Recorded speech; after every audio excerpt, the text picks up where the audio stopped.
దూరదర్శన్ సప్తగిరి ప్రేక్షకులకు నమస్కారం. ధర్మ సందేహాలు కార్యక్రమానికి స్వాగతం.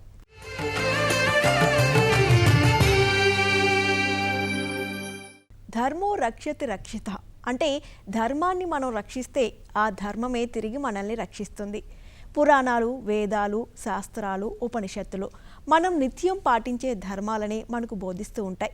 అలా పాటించడం వలన మన జీవితాన్ని ఎంతో అర్థవంతంగా జీవించగలుగుతాం. నిత్యం మన జీవన విధానాల్లో ఎన్నో సందేహాలు కలుగుతూ ఉంటాయి. అలాంటి సందేహాలను నివృత్తి చేసుకునేందుకు మన ఈ కార్యక్రమం ఎంతగానో ఉపయోగపడుతుంది. ఈరోజు మన సందేహాలను నివృత్తి చేసేందుకు విచ్చేసిన అతిథి గురువర్యులు ప్రణవ పీఠాధిపతి త్రిభాషా మహాసహస్రావధాని డాక్టర్ వద్దిపర్తి పద్మాకర్ గారు ఉన్నారు. వారితో మాట్లాడి మన సందేహాలను నివృత్తి చేసుకుందాం. నమస్కారం గురువుగారు.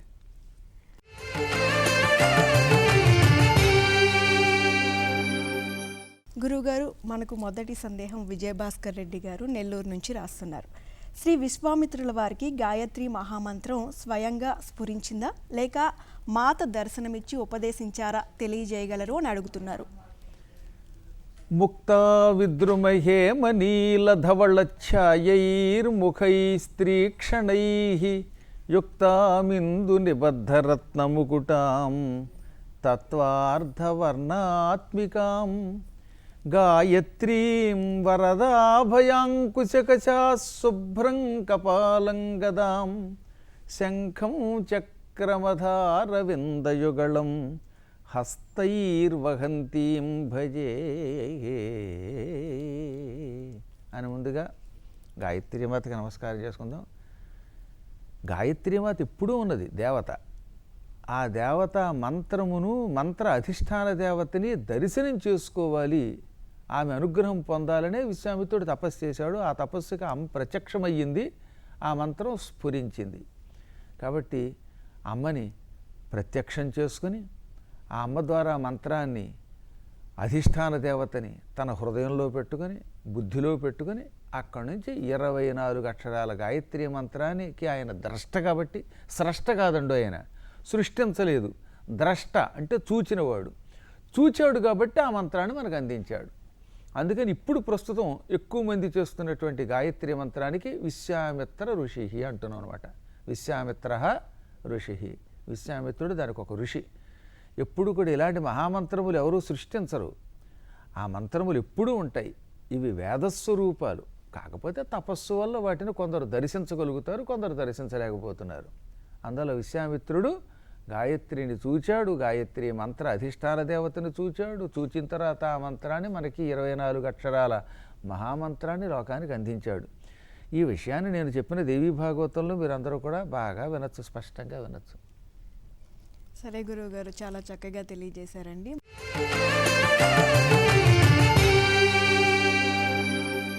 మరొక సందేహం భాస్కర్ గారు మెయిల్ ద్వారా అడుగుతున్నారు.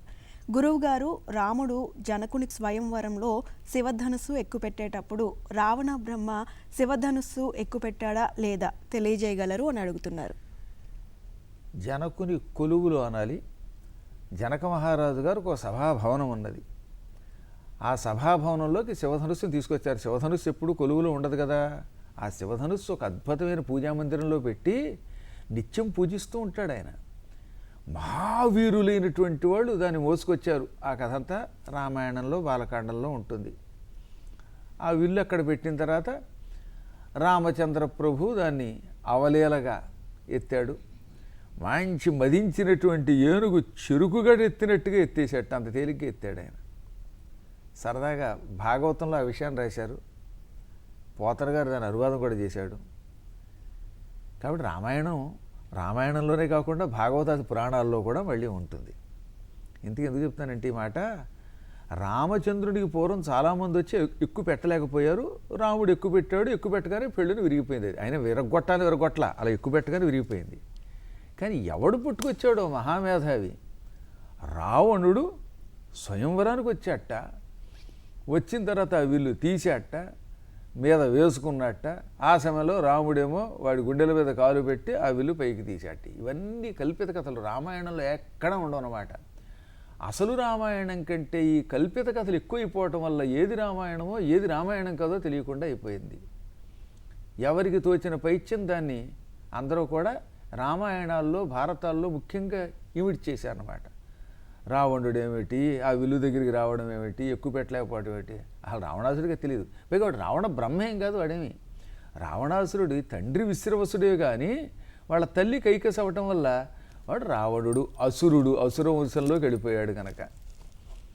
తర్వాత అసలు ఇలాంటి ఒకటి కాదమ్మా, ఇప్పుడున్నటువంటి వాళ్ళు సరి అయినటువంటి ప్రామాణికమైన సంస్కృత సంబంధమైనటువంటి రామాయణాలు, వాల్మీకి రామాయణం, వ్యాస భారతం వినకపోతే ఎన్ని ప్రమాదాలు వస్తుంది.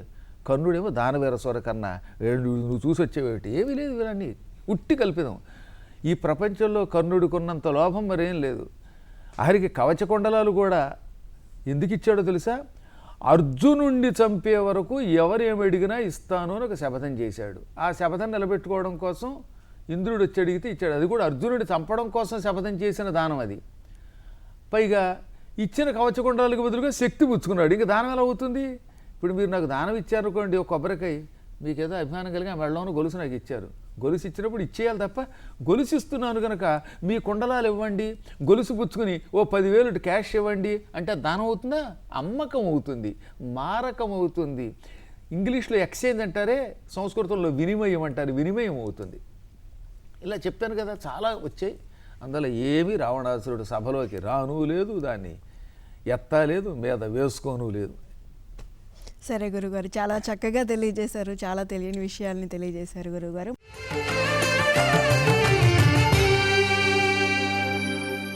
మరొక సందేహం చూద్దాం. మల్లికార్జున్ గారు మెయిల్ ద్వారా అడుగుతున్నారు. రామాయణంలో ఒక పాలితుడి మాటలు విని పాలకుడైన రాముడు భార్య సీతను అడవిలో విడిచి రమ్మనుట ధర్మమేనా అని అడుగుతున్నారు. ఇది కూడా మంచి ప్రశ్నే. అసలు రామాయణం ఉత్తరకాండంలో అక్కడ ఎవడు ఆ మాట అన్నాడు అనేది రాయలా, ఎవరో అనుకుంటున్నారు అని మాత్రమే భద్రుడు అనే ఒక గూఢచారి రాముడు చెప్పాడు. దాన్ని చిత్రంగా ఒక కులస్థుడికి కూడా చేర్చేశారు దాన్ని, ఎవరో కానీ కల్పిత కథ.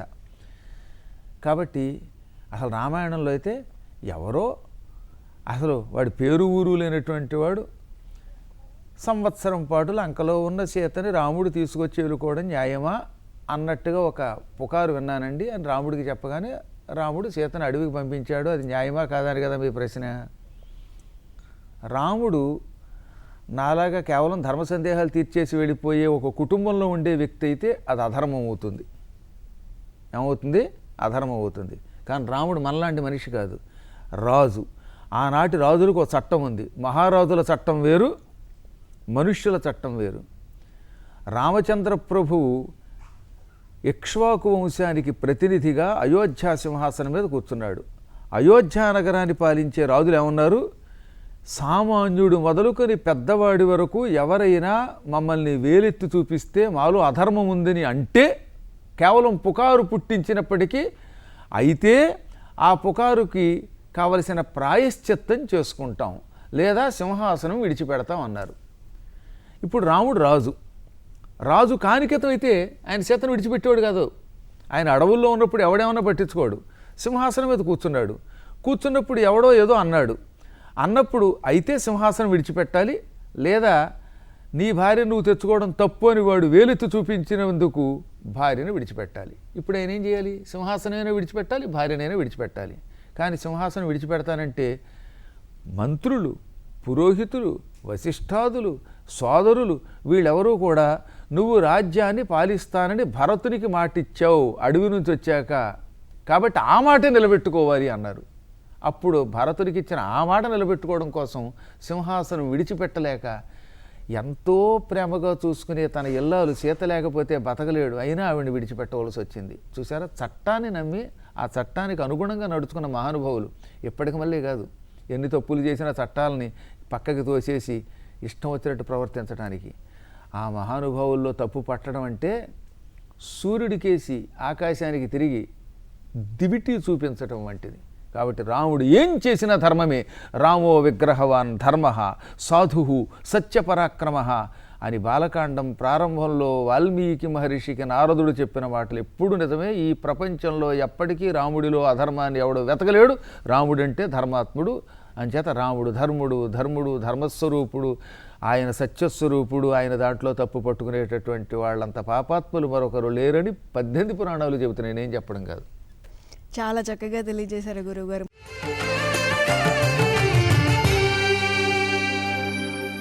ప్రేక్షకులు తమ సందేహాలను పోస్ట్ ద్వారా గాని ఈమెయిల్ ద్వారా గాని పంపొచ్చు. మా చిరునామా ధర్మ సందేహాలు కార్యక్రమం, care of director, Doordarshan Saptagiri, Punnamathota, Bandar road, Vijayawada.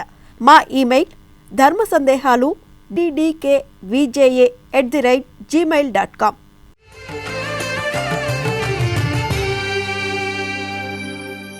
మరొక సందేహం చూద్దామండి. నారాయణ గారు మెయిల్ ద్వారా అడుగుతున్నారు, మరణ వార్త విన్న వెంటనే మైలు పాటించాలా లేదా? కానీ అమెరికాలో 7 నుంచి 8 రోజుల దాకా దహనం చేయరు, అలాంటప్పుడు ఏం చేయాలి అని అడుగుతున్నారు. మన ఇంటి పేరిటివాడు మరణించిన వెంటనే ఆ క్షణం నుంచి, ఆ వార్త తెలిసినప్పటి నుంచి మనకు మెయిల్ వచ్చేసినట్టేనమ్మా. ఒక ఆయన ఓ ఇంటి పేరుతో ఉన్నాడు, ఆ ఇంటి పేరిటివాడు మరణించాడనే విషయం అతనికి తెలిసిన దగ్గర నుంచి మెయిల్ ఉంటుంది. అదే చెప్పాగా, తల్లిదండ్రులు లేకపోతే అన్నదమ్ములు, ఆ ఇంటి పేరిటి వాళ్ళు, ఇప్పుడు ఇంగ్లీష్లో చెప్పిన కజిన్స్ ఉన్నారే, అన్నదమ్ముల బిడ్డలు, వీళ్ళందరికీ కూడా 11 రోజులు మెయిల్ ఉంటుంది. ఈ మైల ఆ వార్త విన్నప్పటి నుంచే కాదు, ఆ మనిషి మరణించినప్పటి నుంచి ఉంటుంది. కాకపోతే ఎన్నాళ్ళు పాటించాలి అన్నదానికి ఒక నియమం ఉంది. ఉదాహరణకి ఆదివారం నాడు ఒక ఆయన పోయాడండి, కానీ ఈ వార్త వీడికి బుధవారం తెలిసింది.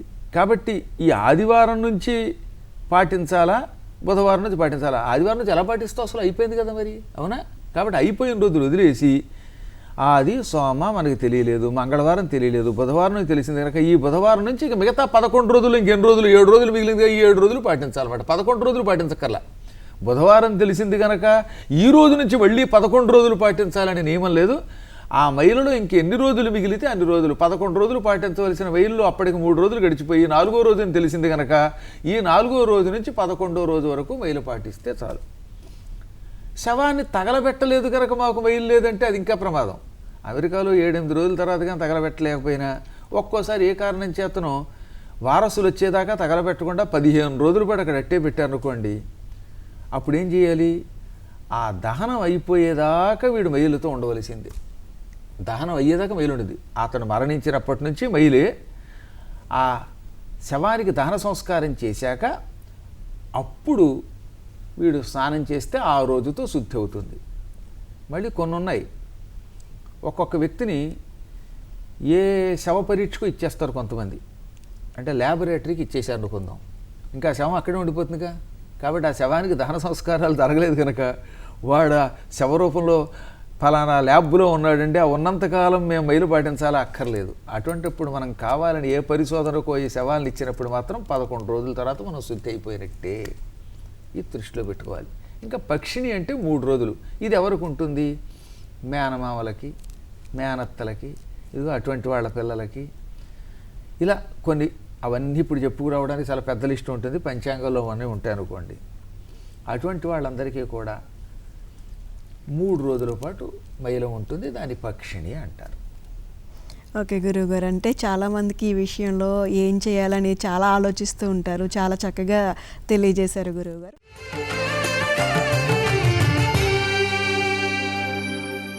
మరొక సందేహం చూద్దామండి.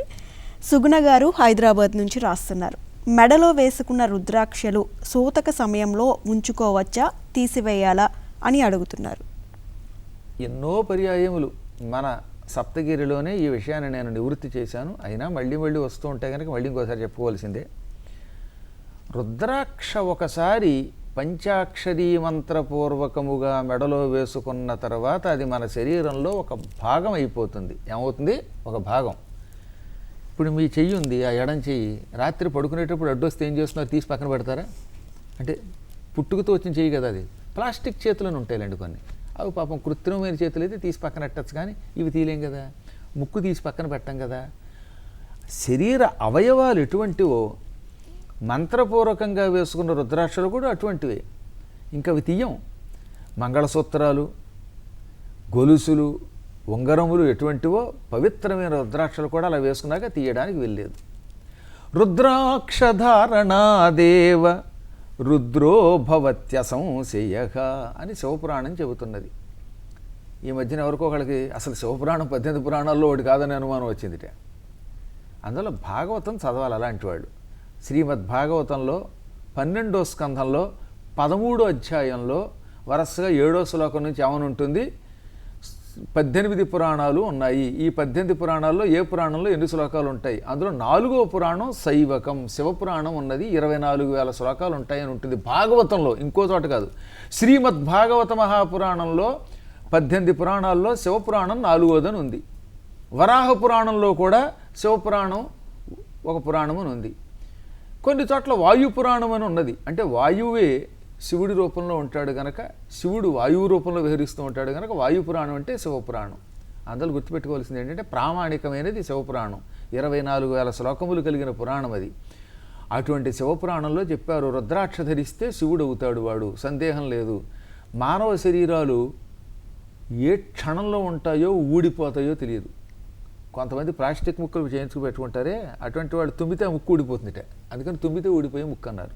అంటే మీ ముక్కు అయితే ఊడదు, పుట్టుకతో వచ్చిన ముక్కు. కానీ కొంతమంది ముక్కులలో అతికించుకుంటారు పాపం.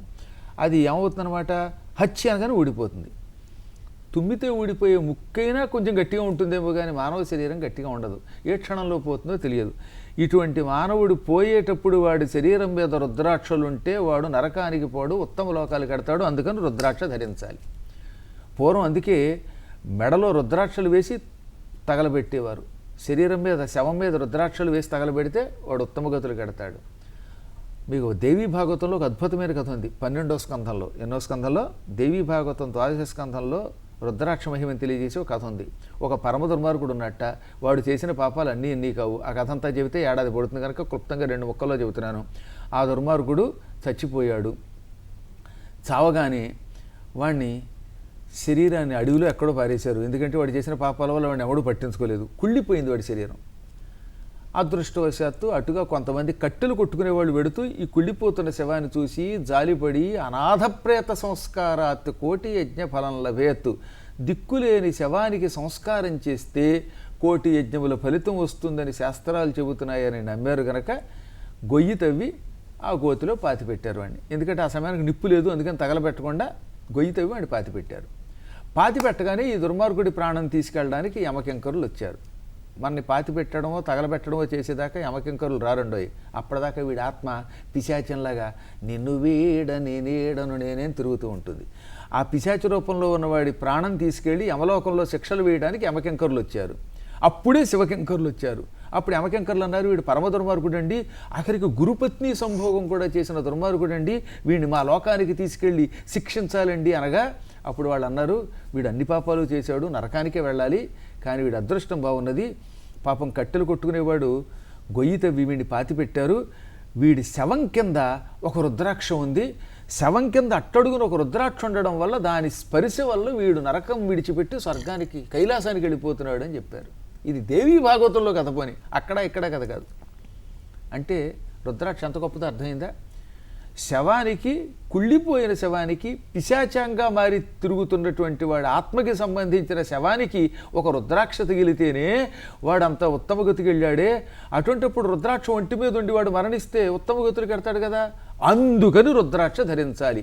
సూతకం వచ్చిందా, మైలు వచ్చిందా, లేదా లేక ఆడవాళ్ళు బయట ఉన్నారా, ఇవేమీ కాదు. ఒకసారి శరీరంలో గురువుగారు ఇచ్చిన రుద్రాక్షని మంత్రపూర్వకంగా ధరిస్తే ఇక రుద్రాక్ష ఎప్పుడు శరీరంలో అలాగే ఉంచుకోవాలి. దాన్ని తీయకూడదు, తీయడం కూడా దోషమే. సరే గురుగారు, రుద్రాక్ష యొక్క ప్రాముఖ్యత గురించి చాలా చక్కగా తెలియజేశారు.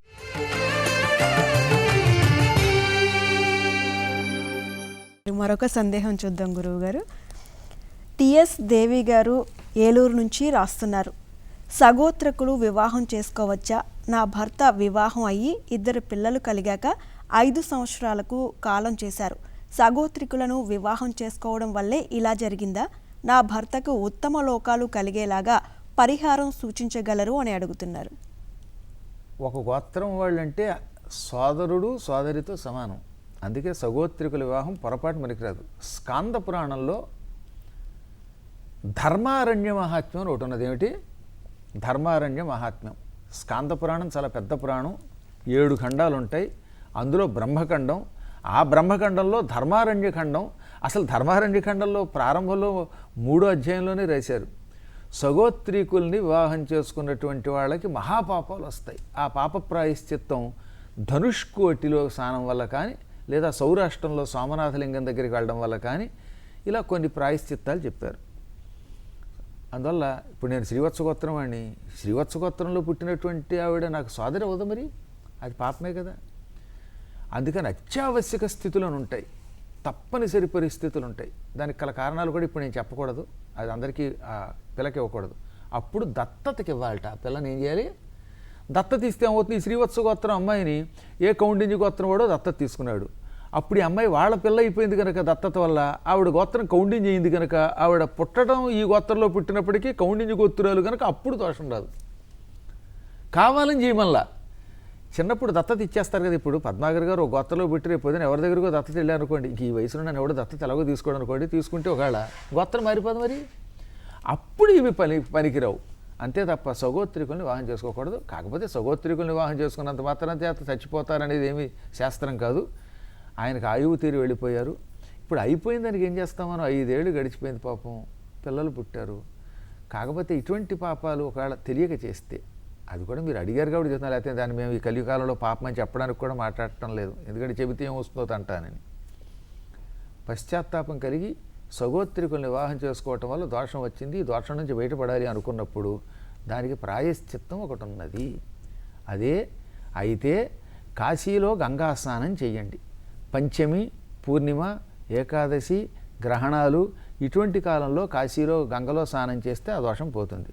రెండవది, మరణించిన మీ భర్త గారికి ఉత్తమగతులు మీకేమో స్నానం వల్ల పోతుంది. ఆయన ఇప్పుడు స్నానం చేయలేరు కదా, ఎలాగో పోయిన భర్త, వారి పేరు మీదుగా భాగవత సప్తాహం చేయించండి, ఆయన తప్పక మోక్షం పొందుతాడు. భాగవత సప్తాహం వల్ల మోక్షం పొందకపోతే ఇంకా వ్యక్తిని ముక్తికి పంపడం ఎవరి వల్ల కాదని సూర్యభగవానుడు చెబుతాడు భాగవత మహిమలో. కాబట్టి భాగవతం ఇటువంటి వాటికి గొప్ప ప్రాయశ్చిత్తం. మీరు నమ్మి ఆయన పేరు మీదుగా భాగవత సప్తాహం చేయించండి. చాలా చక్కగా తెలియజేశారు గురువుగారు.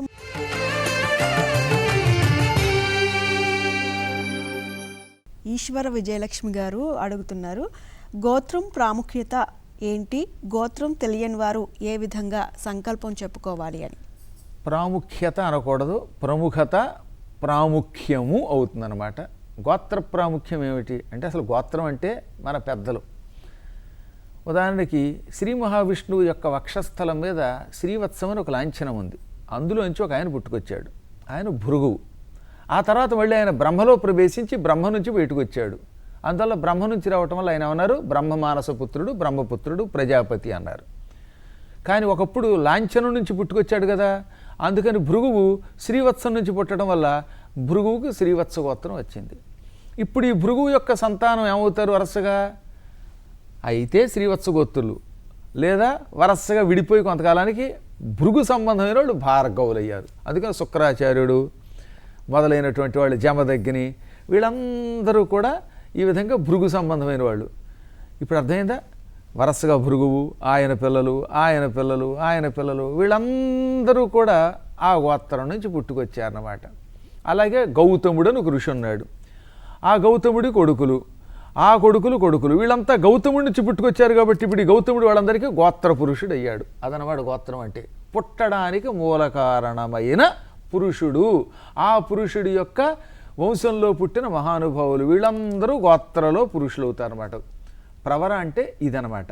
వరహ అంటే శ్రేష్ఠుడు, ప్రవరహ అంటే మిక్కిలి శ్రేష్ఠుడు. ఇప్పుడు గోత్రంలో కొంతమంది చాలా గొప్పవాళ్ళు ఉంటారు కదా, అందుకని ఒక్కొక్క గోత్రంలో విశ్వామిత్రుడు, ఇంకో శఠమరషణుడు, వీడు గొప్పవాళ్ళు కనుక వాళ్ళని తలుచుకుంటున్నాం, ఫలానా గోత్రంలో పుట్టాడు అని. అలాగే ఒక కౌండిన్య గోత్రంలో పుట్టారు, ఆ కౌండిన్య గోత్రంలో ఈ వ్యక్తులు ప్రముఖులు కనుక వాళ్ళని మనం తలుచుకుని చెప్పుకుంటున్నాం. మన వంశంలో గొప్పవాళ్ళని తలుచుకోవాలి, వాళ్ళని తలుచుకుంటేనే మనం గొప్పవాళ్ళం అవుతాం. శ్రీవత్సగోత్రం ఉంది, భార్గవ, చ్యావన, ఆప్నువాన, ఔరవ, జామదగ్ని, ఈ 5గురు అందులో అత్యంత ప్రాముఖ్యం కలిగినటువంటి పురుషులు కనుక ఈ పంచార్షే ప్రవరాన్విత అని చెప్పుకుంటున్నాం అనమాట. హారీతుడు అని పూర్వకాలంలో ఒక ఋషి ఉండేవాడు, ఆయన పేరు కూడా స్కాంద పురాణంలో వస్తుంది. అదిగా ఆ గోత్రంలో పుట్టినవాళ్ళు హరిత గోత్రం. స అంటే కూడిన కనుక హరిత సుగోత్రుడు, అందులో పుట్టినవాళ్ళు. అందులో ఉన్నటువంటి ఆ ప్రముఖ పురుషుల్ని తలుచుకోవాలి. ఈ విధంగా గోత్రము, ఆ గోత్రంలో ఉన్న ప్రధాన పురుషుల్ని తలుచుకోవటం ప్రవర అవుతాయన్నమాట. ఇది తలుచుకోకుండా సంకల్పం చెప్పకుండా పూజలు చేయకూడదు. కాబట్టి పూజలు చేసేటప్పుడు ఇదిగో ఈ గోత్రోద్భవస్య అని చెప్పుకోవాలి. తెలియనప్పుడు దైవ గోత్రోద్భవస్య అన్నారు. అందరికీ దేవుడే మూల పురుషుడు గనక ఏమీ తెలియకపోతే కొందరు పరమశివగోత్రం అని, కొందరు శివగోత్రం అని, కొందరు విష్ణుగోత్రం అని, కొందరు ఏమేం చేశారు దైవగోత్రం అని చెప్పుకుంటారు. కాబట్టి హాయిగా మళ్ళీ శివకేశవ పక్షపాతం ఎందుకు అనుకున్నటువంటి వాళ్ళు దైవగోత్రం అని చెప్పుకోండి. ఓకే గురువుగారు, గోత్రం ప్రాముఖ్యం గురించి చాలా చక్కగా తెలియజేశారు.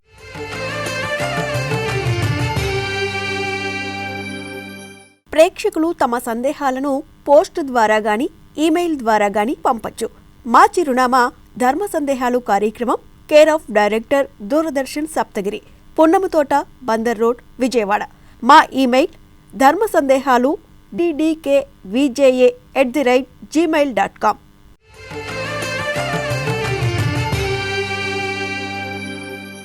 మరొక సందేహం గురువుగారు, నిడముక్కల సత్యనారాయణ గారు పెదవడ్లపూడి నుంచి అడుగుతున్నారు. సప్తమాత్రికలను ఒకే వరుసలో ఉంచి పూజిస్తారు, కానీ నవగ్రహాలు వివిధ దిక్కులకు ముఖాలు ఉంచి ఎందుకు పూజిస్తారు అని అడుగుతున్నారు. మంచి ప్రశ్న అండి. నిడుముక్కల సత్యనారాయణ గారికి శుభం కలుగాక. సప్తమాతృకులు ఇలా వరుసగా అంటారు. బ్రాహ్మీ, మాహేశ్వరి, కౌమారి, వైష్ణవి, వారాహి, చాముండ ఏతే సప్తమాతృక. వీళ్ళంతా కూడా సప్తమాతృకులను పిలువబడతారు. వీళ్ళంతా వరుసగా ఒకే క్రమంలో ఉంటారు. కానీ అలా కాకుండా ఈ నవగ్రహాల్ని ఒక్కొక్కళ్ళని ఒక్కొక్క దిక్కుల్లో ఎందుకు పెడుతున్నారు, ఇది వారి అనుమానం. దానికి ఒక నియమం ఉన్నది. బ్రహ్మదేవుడు ఆకాశంలో వాళ్ళని ఆ దిక్కుల్లో నియమించాడు. సూర్యభగవాను తూర్పు దిక్కుకేసి ఉండి ప్రజలను అనుగ్రహించమన్నాడు. ఆయన ప్రయాణం చేస్తున్నప్పటికీ కూడా తూర్పు దిక్కుకేసి ఉంటాడు. అందుకని నవగ్రహాలను ప్రతిష్ఠించేటప్పుడు సూర్యుడు మొత్తం నవగ్రహాలు 9 మందిలోనూ కూడా మధ్యలో ఉండాలి. ఎక్కడ ఉండాలి? మధ్యలో తూర్పును చూస్తూ ఉండాలి. శుక్రాచార్యులు వారు ఆయన సరిగ్గా సూర్యుడికి ఎదురుగుంటూ ఉంటాడు, తూర్పును చూస్తాడు. ఈ సూర్యుడికి వెనక వైపులో పశ్చిమాన్ని చూస్తూ ఉంటాడు శనైశ్చరుడు.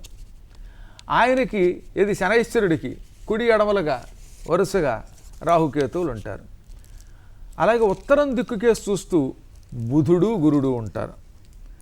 అదే చంద్రుడు పశ్చిమం దిక్కుకేసి ఏది శుక్రుడికి వ్యతిరేక దిశలో ఉంటాడు. శుక్రుడు తూర్పుకేసి చూస్తే శుక్రుడు పక్కనే ఉంటాడు, కానీ పశ్చిమాన్ని చూస్తూ ఉంటాడు. కుజుడు ఇటు దక్షిణం కేసి చూస్తాడు, చంద్రుడికి పక్కనే ఉంటాడు, సూర్యుడికి ఇటువైపు పక్కన ఉంటాడు, ఇటు దక్షిణం చూస్తూ ఉంటాడు. ఈ విధంగా వరసగా ఈ నవగ్రహాలకి ఈ దిక్కుల్లో ఉండాలని బ్రహ్మదేవుడు ఒక నియమం పెట్టాడు.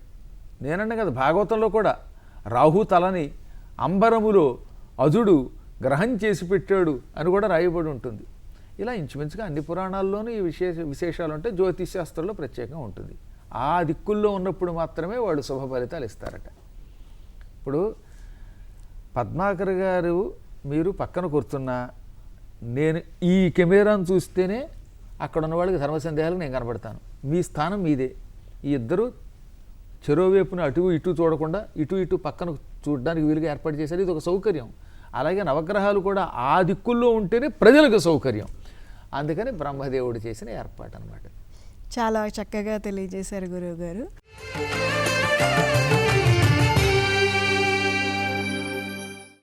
మరొక సందేహం చూద్దాం గురుగారు. పాలేటి సుబ్బారావు గారు గుంటూరు నుంచి అడుగుతున్నారు. ఎవరైనా చనిపోయినప్పుడు వారిని చూడ్డానికి వెళ్ళిన వారు ఇంటికి వచ్చి స్నానం చేయాలని అంటారు. అలాగే పెద్ద కర్మ జరిగిన రోజు వెళ్ళి భోంచేసి వచ్చిన వారు ఆ రోజు కూడా స్నానం చేయాలా, లేక కాళ్ళు కడుక్కొని ఇంట్లోకి వస్తే సరిపోతుందా అని అడుగుతున్నారు. ఎప్పుడూ కూడా భోజనం చేసిన వెంటనే స్నానం చేయకూడదు. ఈ విషయంలో మార్కండేయ పురాణం, గరుడ పురాణం ఇటువంటివన్నీ ప్రామాణిక పురాణాలు చెబుతున్న ధర్మ సూక్ష్మాలు తెలుసుకుందాం. ముందుగా శవం ఉన్న చోటకి వెళ్ళి పలకరించి ఆ శవాన్ని ముట్టుకున్నా, అక్కడ ఉన్నటువంటి వాళ్ళని ముట్టుకున్నా, ఒకవేళ మనం ముట్టుకోకపోయినా అక్కడికి వెళ్ళి పలకరించినా, లేక శ్మశానానికి వెళ్ళినా ఇంటికి రాగానే ఏం చేయాలట? స్నాయీత చైలవాన్ ప్రాజ్ఞ కటభూమిముపేత్యచ. ఇది మార్కండేయ పురాణంలో మదాలస చరిత్రలో ఉన్నటువంటి ఆచార వ్యవహారాలకు సంబంధించిన శ్లోకం. ఇది మార్కండేయ పురాణంలో. ఇదే శ్లోకం యథాతథంగా గరుడ పురాణంలో ఉంటుంది.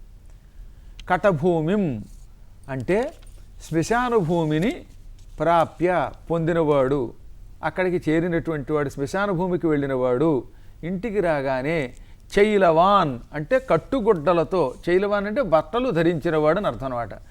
ఆ బట్టలతో సహితముగా ప్రాజ్ఞ వాడు కనుక పండితుడైతే, పెద్దలు చెప్పింది నమ్మేవాడైతే స్నాయీత స్నానం చేయిస్తేరాలి. శ్మశానానికి వెళ్ళగానే ఇంటికి రాగానే కట్టుగుడ్డలతో స్నానం చేయాలి. మళ్ళీ సరిగ్గా చెప్పకపోతే ఈ మధ్యన అనుమానాలు. ఈ మధ్యన ఇంకొక కొత్త ప్రశ్న అడిగారు అండి.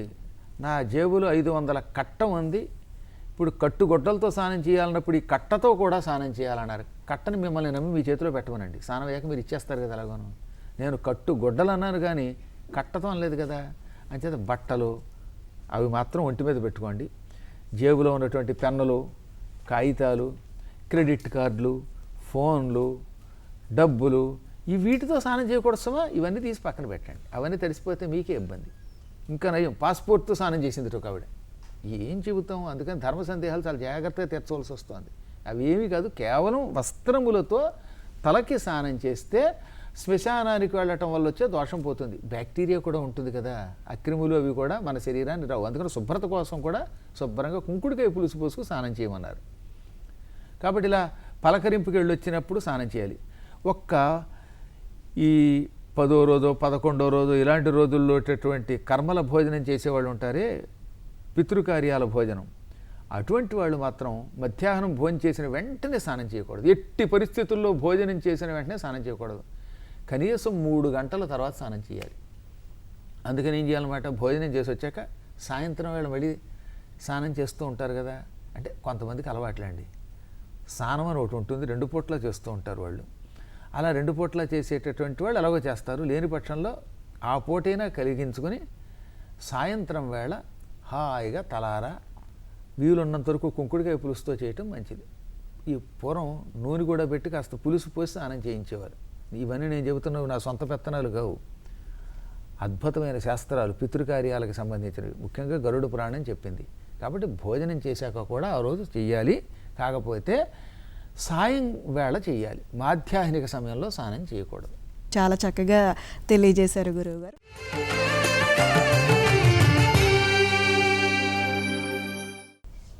గురుగారు, మరొక సందేహం చూద్దాం గురుగారు. దేవరకొండ శర్మ గారు అడుగుతున్నారు, కర్ణుడు అర్జునుడిని నిజంగా గెలవగలరా అని.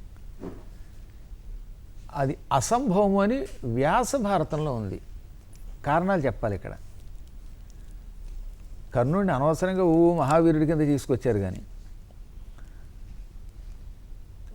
పూర్వం ఒకానొకప్పుడు పాండవులు వనవాసం చేస్తున్నప్పుడు ఆ సమయంలో ఘోషయాత్ర అనే పేరుతో దుర్యోధనుడు, కర్ణుడు, దుశ్శాసనుడు, శకుని తమ సైన్యంతో అక్కడికి వెళ్ళారు. ఓ పక్కనేమో ధర్మరాజు గారు యజ్ఞం చేస్తూ ఉంటే ఆ యజ్ఞం పాడు చేయడానికి వీళ్ళు ఇష్టం వచ్చినట్టు ప్రవర్తించారులే. తాగి తందనాడి నృత్యాలు చేశారు. దాంతో ఇంద్రుడికి కోపం వచ్చింది. చిత్రసేనుడు అని ఒక గంధర్వుని పంపాడు. ఎవరిని? ఒక గంధర్వుణ్ణి. ఆ గంధర్వుడు వచ్చి మొత్తం దుర్యోధనుడిని, కర్ణుడిని అందరినీ చితకొట్టి పారేశాడు. చావు దెబ్బలు తిని తట్టుకోలేక కర్ణుడు పారిపోయాడు దుర్యోధనుడిని వదిలి. ఇది మహాభారతంలో అరణ్య పర్వంలో ఉంది. సంస్కృతంలో వ్యాసుడు రాశాడు, తెలుగులోనేమో ఎర్రాప్రగడ గారు కూడా అనువాదం చేశారు. చివరికి దిక్కులేక కర్ణుడు పారిపోయాడు, దుశ్శాసనుడు పారిపోయాడు. దుర్యోధనుడు ఎదురుగుండా ఉంటే రక్షించకుండా పారిపోయాడమ్మా. అది అతను గొప్పతనం. ఏది? కర్ణుడు గొప్పతనం. మా రాజుని రక్షిస్తాను, మా రారాజుని రక్షిస్తానని శపథం చేసినవాడు పారిపోయాడు. అందరూ పారిపోతే చివరికి దుర్యోధనుడిని గంధర్వుడు బంధించి పట్టుకుపోయాడు. అప్పుడు కొంతమంది ఏడుస్తూ వెళ్ళి ఆ దుర్యోధనుడి భార్యలోను భటులను ధర్మరాజు యజ్ఞం చేస్తూ ఉంటే రక్షించమంటే, యజ్ఞంలో ఉన్న నేను కదలకూడదని భీముణ్ణి, అర్జునుడిని రక్షించమని పంపాడు. భీముడు మనం ఎందుకు రక్షించడం, మన యజ్ఞం పాడి చేయడానికి వచ్చిన ఆ దుర్మార్గుల్ని గంధర్వులు బాగానే పట్టుకుపోయారు, కాగల కార్యం గంధర్వులే తీర్చారు అనే సామెతలా పుట్టింది. అనగానే అప్పుడు ఉత్తప్పుడు మనం ఎలా ఉన్నా ఇప్పుడు మనం 105 కింద లెక్కేసుకోవాలి, వాళ్ళంతా ఏడుస్తున్నారు అనగా అప్పుడు పాపం చివరికి అన్నగారి మాట కాదనలేక అర్జునుడు, భీముడు వెళ్ళి ఘోర యుద్ధం చేశారు. అందులో అర్జునుడి బాణాల దెబ్బకి చిత్రసేనుడు అనేటటువంటి ఆ గంధర్వుడు, చిత్రరథుడు డామని కింద పడిపోయాడు తట్టుకోలేక. అప్పుడు చివరికి ధర్మరాజు గారు ఆ చిత్రసేనుడిని పిలిపించి, నాయన వాడు చాలా దుర్మార్గుడే, కానీ మా కోసం వాడిని విడిచిపెట్టి వాడి సంగతి తర్వాత మేము చూస్తాం అని విడిచిపెట్టాడు. ఇప్పుడు ఈ కథలో ఏం తెలిసింది మీకు? ఈ భారతంలోని అరణ్య పర్వంలోని కథ ద్వారా గంధర్వుడి చేతిలో చావు దెబ్బలు తిని పారిపోయిన వాడు కర్ణుడు ఆ గంధర్వుడిని ఒక్క అస్త్రంతో జయించి బంధింపబడిన దుర్యోధనుడిని మళ్ళీ విడిచిపెట్టినవాడు అర్జునుడు. అటువంటి అర్జునుడితో బోడి కర్ణుడు ఏం యుద్ధం చేస్తాడమ్మా? ఇక తర్వాత ఇక్కడికి అరణ్య పర్వం పూర్తయిపోయింది. విరాట పర్వంలోకి వద్దాం. విరాట పర్వంలో పాండవులు అజ్ఞాతవాసం చేస్తున్నారు. పాండవుల్ని పట్టుకోవడం కోసం ఘోషయాత్ర ఎలా అయితే ఇంతో పూర్వం చేశాడు, అప్పుడు ఏడిపించడానికి చేశాడు. ఈసారి ఏం చేశాడు? గోగ్రహణం ఏర్పాటు చేశాడు. దక్షిణం వైపున్న ఆవుల్ని పట్టుకెళ్ళడానికి సుశర్మ అనేవాడిని పంపాడు దుర్యోధనుడు. ఉత్తరం వైపున్నటువంటి విరాటరాజు గారు ఆవుల్ని పట్టుకెళ్ళడానికి తాను బయలుదేరాడు. బహుళాష్టమిని ఇతడు సన్నహనముతో పశులబట్టు నవమిని మనగో గ్రహణమని నిశ్చయించిన అహికేతను పలుకులకు మహాహ్లాదమునన్ అని తిక్కన గారి భారతంలోని అద్భుతమైన పద్యం ఇది. సంస్కృత శ్లోకమే, దానికి ఇది అనువాదం. అష్టమి నాడు బహుళ పక్షంలో కృష్ణపక్ష అష్టమి నాడు దక్షిణ గోగ్రహణానికి సుశర్మ వెళ్ళాడు. ఆ కృష్ణపక్షంలోనే నవమి నాడేమో ఉత్తరం వైపున గోవులను పట్టుకోవడానికి ఎవరు? ఒక్క దుర్యోధనుడు కాదు, భీష్మ ద్రోణ కృపాదిధన్వి నికరాభీలంబు దుర్యోధన గ్రీష్మాదిత్య పటు ప్రతాప విసరాకీర్ణంబు శస్త్రాస్త్రజాలోష్మస్ఫార చతుర్విధోజ్వల బలాత్యుగ్రం వదగ్రధ్వజార్చష్మత్త కలితంబు సైన్యమిది ఏ చరంగ శక్తి ఉండనే అంటాడు. ఏది? ఉత్తర కుమారుడు. అటువంటి సైన్యం భీష్ముడు, ద్రోణుడు, కృపుడు, కర్ణుడు, శకుని, ఇంతమంది సైంధవుడు మొదలైనటువంటి వాళ్ళంతా కలిసి మహాసైన్యంతో వచ్చారు, ఆవుల్ని పట్టుకున్నారు. అప్పుడు ఆవుల్ని విడిపించడానికి అర్జునుడు ఒక్కడే ఉత్తర కుమారుడితో వెళ్ళి ఉత్తర కుమారుడినేమో సారథిగా మార్చుకుని అతనికి ధైర్యం చెప్పి తన నిజరూపం ధరించి గాంధీవాన్ని దింపించి ఆ గాంధీవంతో భీష్ముడిని ఓడించాడు, ద్రోణుణ్ణి ఓడించాడు, కర్ణుణ్ణి చితక్కొట్టి పారేశాడు, ఓడించాడు, కృపాచార్యుని ఓడించాడు, అశ్వత్థామను ఓడించాడు, ఎంతమందిని పడగొట్టాడు. అప్పుడు ఏమయ్యాడు ఈ కర్ణుడు? ఇంతమందితో వెళ్ళిన మహాసైన్యంతో కూడినటువంటి కౌరవ సైన్యమును ఒక్కడు జయించాడు. ఆ తర్వాత కూడా మళ్ళీ వాడు వెనక్కి తిరిగి వస్తూ ఉంటే, పారిపోయి మళ్ళీ వెనక్కి వస్తూ ఉంటే సంమోహనాస్త్రం వేశాడు ఆయన. దాంతో అందరూ కళ్ళు తిరిగి పడిపోయారు స్పృహ తప్పి. ఒక్క భీష్ముడికి తప్ప ఇంకెవరికి దానికి విరుగుడు తెలియదు. నిద్రపోతున్నప్పుడు తలకాయలు నరుకుంటే అసలు ఒక్కడు బతికేవాడా? కానీ నెత్తి మీద ఉన్నటువంటి కిరీటాల్లో ఉన్న గొడ్డలు కత్తిరించాడు తప్ప వాళ్ళ తలలు తలగలేదు. అప్పుడే అంటాడు భీష్ముడు, దుర్యోధన, ఈ కర్ణుడిని నమ్ముకుంటున్నావు. ఇందాక అర్జునుడు మోహన బాణం వేశాడు, అంటే సమ్మోహనం అనే ఒక అస్త్రం వేశాడు. ఆ అస్త్రానికి మీరంతా స్పృహ తప్పి పడిపోయారు. ఆ అర్జునుడు కరుణాస్వరూపుడు కనుక నిద్రపోతున్న మీ తలలు నరకలేదు. నరికి ఉంటే భారత యుద్ధం ఉండదురా. వాడు ఎంత గొప్పవాడో ఆలోచించు. అటువంటి వాడితో యుద్ధం చేస్తే భస్మం అయిపోతామని హెచ్చరించాడు భీష్ముడు. అయినా వినలేదు. ఆత్మస్తుతి చేసుకుంటూ ఎప్పటికప్పుడు తను గొప్పవాడుగా అనుకుంటూ ఉంటాడు ఈ కర్ణుడు. ఇలా ఒకటి కాదు, కేవలం ధర్మ సందేహాల్లో క్లుప్తంగా చెప్పాలి కాబట్టి చెబుతున్నాను అనమాట. దీని మీద ఒక ప్రత్యేకంగా పెడితే అప్పుడు అర్థమవుతుంది. కర్ణుడు ఏ విధంగా చూసినా అర్జునుడి ముందు దిగదూడిపే. అందువల్ల అర్జునుడి పరాక్రమం ముందు ఈ సృష్టిలో ఎవరూ నిలబడలేరు. పైగా అర్జునుడి దగ్గర ఉన్న పాశుపతాస్త్రం అసలు ఎవరి దగ్గర లేదు. ఇంకా అశ్వత్థామ ఇతని కంటే బలవంతుడండి కర్ణుడి కంటే. అతని దగ్గర బ్రహ్మశీర్షం అనే అస్త్రమైనా ఉంది. కానీ ఆ అర్జునుడి దగ్గర ఉన్న పాశుపతం కేవలం శివుడి దగ్గర, ఆనాటి కాలంలో మళ్ళీ కృష్ణుడి దగ్గర, ఇదిగో అర్జునుడి దగ్గరే ఉంది. అటువంటి పాశుపతం వేస్తే కర్ణుడు కాదు, కౌరవ సైన్యం మొత్తం భస్మం అయిపోతుంది. పాశుపతాస్త్రం ద్రోణుడి దగ్గర కూడా లేదు, గురువుగారి దగ్గరే లేదు. అర్జునుడితో యుద్ధం చేయటం అసంభవము అని భారతం అంతా చెప్పింది. సరే గురువు గారు, అసలు ఎంతోమందికి ఎన్నో తెలియని సందేహాలను చాలా చక్కగా తెలియజేశారు గురువు గారు. ధన్యవాదాలండి.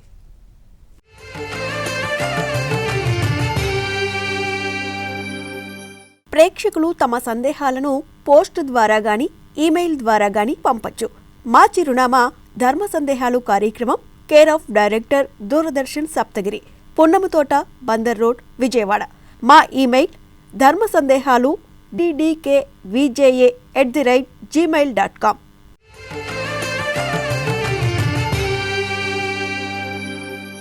చూస్తారు కదండి, ఇది ఈనాటి ధర్మ సందేహాలు కార్యక్రమం. మరో కార్యక్రమంలో మళ్ళీ కలుసుకుందాం. అంతవరకు సెలవు, నమస్కారం.